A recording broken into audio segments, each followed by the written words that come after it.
Pagbasa mula sa aklat ni Esdras. Noong mga araw na iyon, sinulatan ni Haring Dario ang mga kagawad ng lalawigan na nasa kabila ng ilog.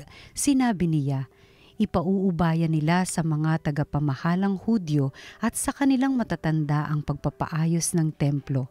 Ang magugugol dito ay kukuning lahat sa buwis na malilikom sa lalawigan sa kabila ng ilog. Akong si Dario ang lumagda sa kautusang ito. Ang lahat ng ito'y dapat matupad ng buong buo. Ipinagpatuloy ng mga Hudyo ang muling pagtatayo sa templo at sila'y nagtagumpay tulad ng sinabi ni na propeta Ageo at Zacarias.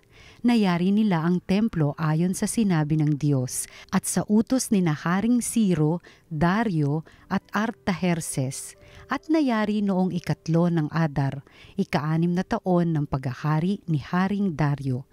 Nang itinalaga ang templo, di magkamayaw sa tuwa ang mga Israelita, mga saserdote at mga Levitang nakabalik mula sa pagkabihag. Naghandog sila ng 100 toro at 200 tupang lalaki at 400 kordero. Bilang hain naman para sa kasalanan, naghandog sila ng 12 kambing na lalaki, isa sa bawat lipi ng Israel. Pinagpangkat-pangkat nila ang mga saserdote at mga Levita. Sila'y binigyan ng kani-kanilang gawain at araw ng panunungkulan sa templo ayon sa kautusan ni Moises. At nang 14 ng unang buwan, ipinagdiwang ng mga nakabalik mula sa pagkabihag ang Paskwa. Nakapaglinis na noon ang mga Levita, kaya sila ang nagpatay ng korderong pampaskwa para sa mga nakabalik, sa mga saserdote at sa mga kapwa nila Levita. Ang salita ng Diyos. Salamat sa Diyos. Masaya tayong papasok sa tahanan ng poong Diyos.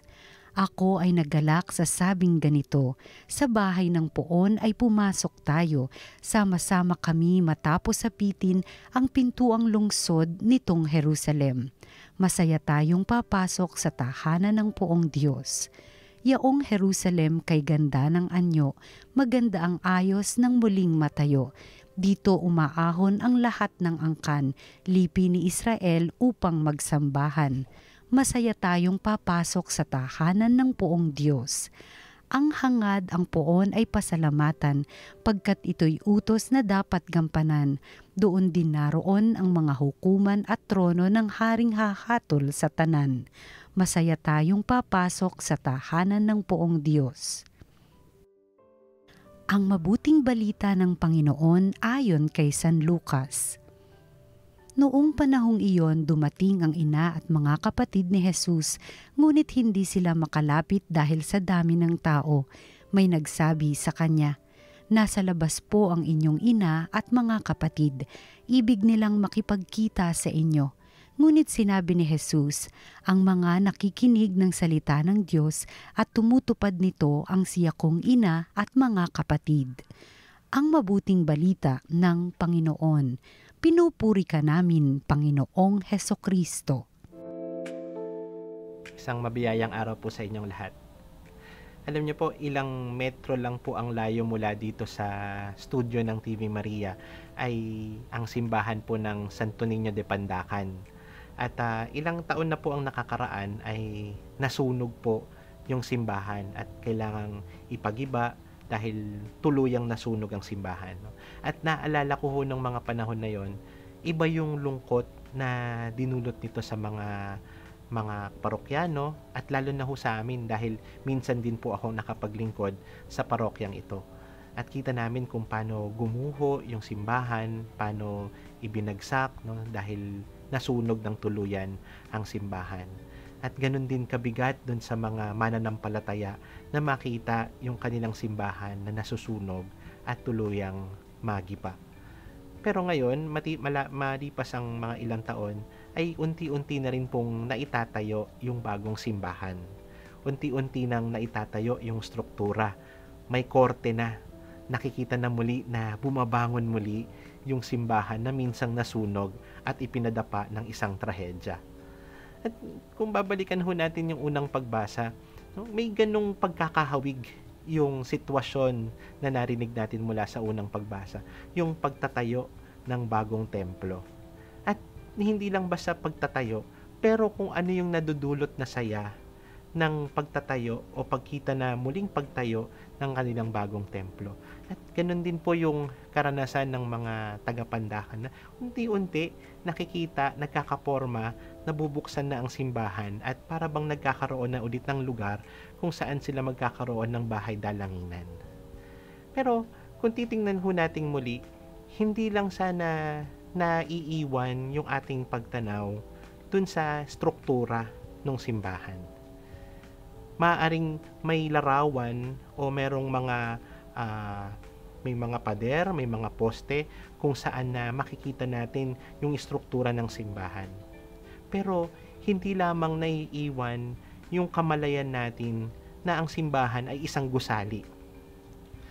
Pero bukod lamang sa mga semento, sa mga poste, sa mga graba na inaayos at pinoporma para maitayo ang simbahan, meron din hong importanteng elemento na dapat nating maalaala sa pagtayo ng isang simbahan. Ano po yan? Yung salita ng Diyos. Dahil yung istruktura na gawa ng mga semento, gawa ng mga graba, gawa ng lupa, no, ay kaya ring patumbahin pagdating ng panahon. Pero yung simbahan na siyang tayo ang bahagi, na siyang tayo ang miyembro, na nagpapatibay ng salita ng Diyos, ang siyang magtatagal. Ito yung simbahan na magpapaalaala sa atin na hindi lang tayo naiiwan sa isang gusali, kundi saan man tayo magtungo, saan man tayo mabuhay, saan man tayo magtrabaho, saan man tayo mag-aral, saan man tayo gumawa ng ating mga gawain, hanggat bitbit natin ang salita ng Diyos, dala-dala din natin ang simbahan. Pinapatibay din natin ang simbahan. Tinatayo din natin ang simbahan. At yun din yung maririnig natin dun sa ating ebanghelyo na hamon sa atin ni Jesus. Sino mang nakikinig ng salita ng Diyos at isinasabuhay ito ang siyang kanyang ituturing ina at mga kapatid. Hindi lang naman yun ang usapin na sinong malapit kay Jesus.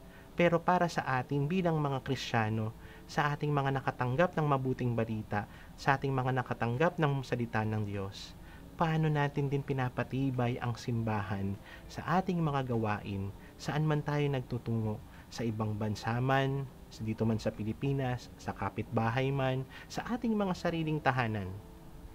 Itinatayo din ba natin ang simbahan na hindi gawa ng mga bato, kundi nakaugat kay Hesukristo na siyang nagpinapatibay ng salita ng Diyos? Ito po sana yung maging hamon para sa atin, upang sa gayon, makita natin ang simbahan hindi lang naiiwan sa kung saan tayo nanggaling sa istruktura o sa gusali na pinasukan natin, pinagsimbahan natin, kundi nagkakaroon din ng extension kapag tayo'y bitbit ang salita ng Diyos, ipinapahayag ang salita ng Diyos, isinasabuhay ang salita ng Diyos sa ating mga gawain. Narinig natin ang salita ng Diyos, tayo na po ang bahalang kumilos.